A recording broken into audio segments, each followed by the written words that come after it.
এই যেন স্লিপে থাকা প্লেয়ারদের ক্যাচ প্রতিযোগিতা চলছে, কে কয়টা মিস করতে পারে।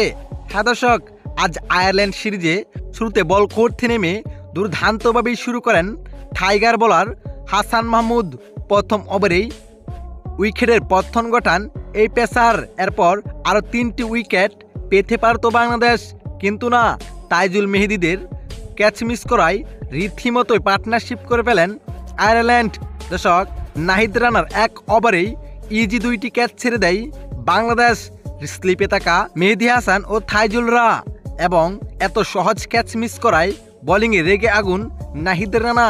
রেগে আগুন হওয়ারই কথা, কেননা 2টি ক্যাচই ছিল একদম সহজ, কিন্তু নিতে পারে নাই বাংলাদেশ। দর্শক, টেস্ট ক্রিকেটে একটি উইকেট খুবই গুরুত্বপূর্ণ এবং গুরুত্বপূর্ণ ম্যাচে 3টি ক্যাচ ছাড়া হাস্যকর বিষয়। কেননা একটি মিস হলে মেনে নেওয়া যায়, কিন্তু এক ওভারে 2টি ক্যাচ মিস, এটা মেনে নেওয়ার মতো না।